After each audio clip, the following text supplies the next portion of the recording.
हिंदी साहित्य के इतिहास में मिस्र बंधुओं की भूमिका। मिस्र बंधु हिंदी साहित्य में संकलित दो पुस्तकों की रचना मिस्र बंधुओं के द्वारा की जाती है, जिसमें मिस्र बंधु विनोद पहली रचना, दूसरी रचना है नवरत्न। मिस्र बंधुओं ने साहित्य इतिहास लेखन परंपरा को आगे बढ़ाते हुए साहित्य के खंडों के नामकरण तथा उनके साहित्यकारों तथा उनकी रचनाओं के मूल्यांकन को महत्व दिया है। उन्होंने हिंदी साहित्य के इतिहास के लिए जिन चार नामों का प्रयोग किया है वह है गणपति चंद्रगुप्त के अनुसार आरंभिक काल, मध्यकाल, अलंकृत काल, परिवर्तन काल और वर्तमान काल। मिस्र बंधुओं के तीन भाई थे।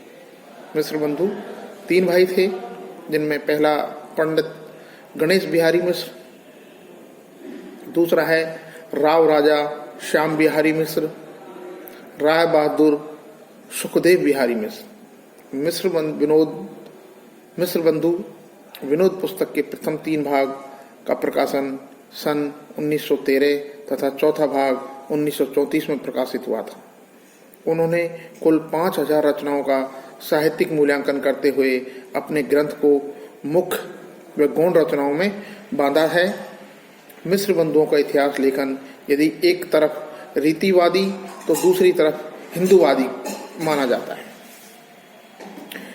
हिंदूवादी नजरिए के कारण मिस्र बंधुओं ने हिंदी साहित्य के मध्यकाल को हिंदू और इस्लाम संस्कृति की टकराहट का नाम दिया। मिस्र बंधुओं ने अपने रीतिवादी कवियों को स्पष्ट करते हुए नवरत्न नामक रचना लिखी। इस रचना में रीतिकालीन कवियों को श्रेष्ठ घोषित किया गया है, जबकि अन्य धारा के रचनाकारों को सामान्य श्रेणी में रखा है। कबीरदास, तुलसीदास, सूरदास, महाकवि चंद्र बरदाई, महाकवि देव, महाकवि भूषण, महाकवि बिहारी, महाकवि त्रिपाठी बंधु, मतीराम, महाकवि केशव, बाबू भारतेंदु।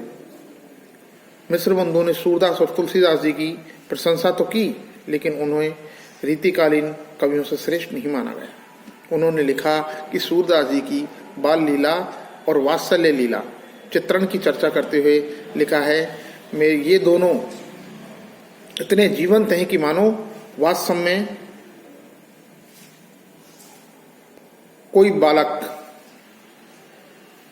अपनी माता की गोद में खेल रहा हो। उन्होंने तुलसीदास जी के रूपकों की प्रशंसा करते हुए इस बात की भी चर्चा की कि तुलसीदास जी अपने नायकों के गुण दिखाने और अपने उपनायकों के अवगुण निकालने में प्रगल्भ यानी श्रेष्ठ हैं। चार नायक होते हैं। नायक धीरोदात्त और धीरोदत्त, धीर ललित और धीर प्रशांत। नायक चार उपनायक होते हैं, जिन्हें नायक, उपनायक, प्रतिनायक और खलनायक नाम से जाना जाता है। भारतेंदु से पहले तीन शैली संस्कृत, नाट्य शैली, पारसी शैली और काव्य शैली, लोकनाट्य पश्चिम की शैली भी उन्होंने इसको माना है। आचार्य शुक्ल ने 1929 में हिंदी साहित्य का इतिहास लिखा। आचार्य शुक्ल एक साहित्यकार, एक इतिहासकार तथा एक आलोचक की समन्वयकारी दृष्टि का परिचय देते हुए इस ग्रंथ को लिखते हैं। शुक्ल महोदय अपने इतिहास लेखन में पूरे साहित्य को कुल 4 भागों में विभाजित किया है और फिर उनका नामकरण का प्रयास भी उन्होंने किया है। सबसे पहले उन्होंने कालक्रम के आधार पर नामकरण और फिर प्रवृत्ति के आधार पर नामकरण का प्रयास किया है। 1050 से 1375 विक्रम संवत, 1075 से 1700, 1700 से 1900 और 1900 से अब तक के कालक्रम के आधार पर नामकरण किया है। 1050 से 1375 तक के काल को उन्होंने आदिकाल का नाम दिया है। 1375 से 1775 तक का उन्होंने पूर्व मध्यकाल नाम दिया है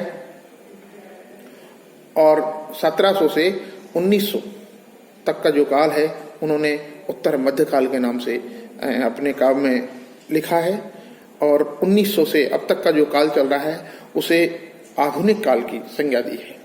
धन्यवाद।